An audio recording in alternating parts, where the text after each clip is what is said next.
Existe una teoría que sostiene que en el mundo hay un país único y excepcional en relación al resto de países, que tiene un destino y propósito diferentes a los de otros pueblos, como los faros que guían a otras naciones en la promoción de la democracia y el progreso humano. En base a esta teoría, el país en cuestión se ha dedicado a expandirse territorialmente y a llevar a cabo todo tipo de intervenciones militares. Y no, por mucho que todo esto nos recuerde tanto a la Alemania nazi, no estoy hablando de la raza aria, ni del Lebensraum, ni de otras muchas descabelladas ideas de Hitler. Estoy hablando del excepcionalismo estadounidense, una teoría que Estados Unidos ha usado y usa para justificar sus continuos abusos contra otros países. El origen del excepcionalismo estadounidense se remonta al siglo XVII,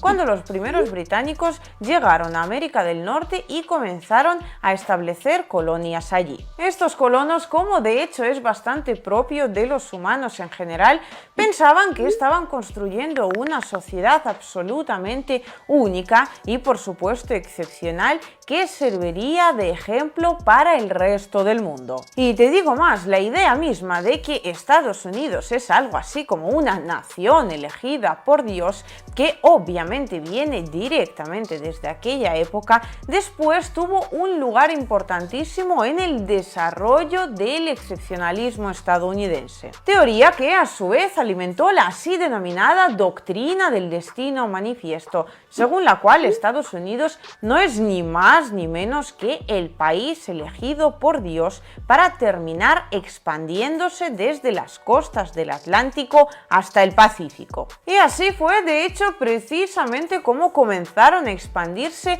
tras lograr su independencia del Reino Unido. Todo esto de los elegidos por el mismísimo Dios para expandirse recuerda bastante, por cierto, al famoso espacio vital que describió Hitler en su Mein Kampf, que concebía a los estados eslavos de Europa como territorios que debían ser ocupados por la superior raza aria. Y con esa idea en la cabeza, los divinos libertadores estadounidenses se anexionaron Texas y California e invadieron México, quitándole a este último más de la mitad de su territorio. Durante el mismo siglo llevaron a cabo incontables intervenciones militares en Puerto Rico, México, Panamá y Nicaragua, entre otros. Y bueno, aquello obviamente tan solo fue el principio, puesto que desde entonces y a lo largo de toda su historia, Estados Unidos no ha dejado de utilizar su excepcionalismo para justificar su política exterior y sus continuas intervenciones militares, desde la guerra con España en 1898 hasta la invasión de Irak en 2003. Vamos, es lo que tiene ser el elegido de Dios. Tras el final de la Segunda Guerra Mundial, Estados Unidos emergió para el mundo occidental aún más como el garante todopoderoso de la libertad y la democracia, lo cual, según su propia visión, obviamente les facultaba para llevar a cabo esas innumerables intervenciones militares que efectivamente terminaron ejecutando en todo el mundo. Hay quienes en su momento argumentaron que el estrepitoso fracaso de Washington en Vietnam había enterrado para siempre la idea del excepcionalismo estadounidense, pero ya veis, parece que sobrevivió a aquello e incluso ha terminado llegando con éxito a nuestros días. Una idea, todo esto, bastante arcaica y sin embargo muy apoyada por todo tipo de políticos estadounidenses, incluso los más progresistas. Asimismo, Obama, por ejemplo, se declaró un auténtico creyente y defensor acérrimo del excepcionalismo de Estados Unidos.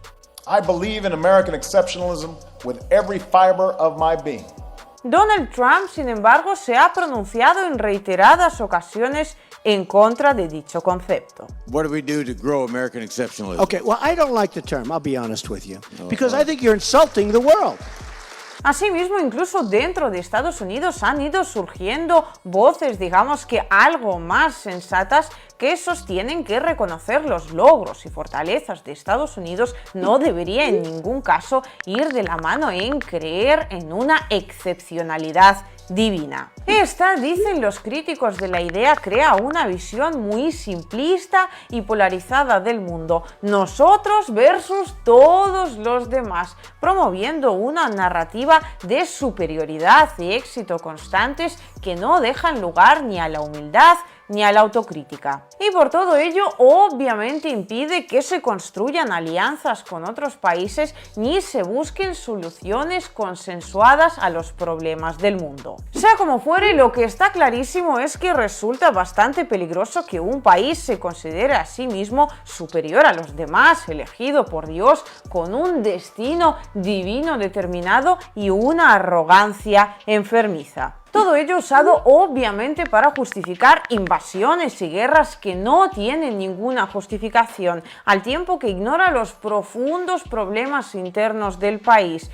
como por ejemplo la desigualdad racial y social. Y todo esto por no hablar de que esas proclamas de excepcionalidad son en realidad una contradicción constante. O sea, ¿cómo puedes autoproclamarte defensor mundial de la libertad y la democracia y al mismo tiempo apoyar todo tipo de dictaduras siempre y cuando su ideología coincida con la tuya? Bueno, sí, sé cómo puede ser, siendo Estados Unidos. En fin, con semejantes ideas en la cabeza no resulta para nada extraño que Estados Unidos lleve básicamente toda su historia embarcándose en todo tipo de aventuras belicistas que rara vez benefician a nadie que no sean sus propias élites. Solo cabe esperar que el nuevo orden mundial multipolar que está articulándose actualmente ante nosotros, con Rusia y China como grandes potencias alternativas a la hegemonía estadounidense,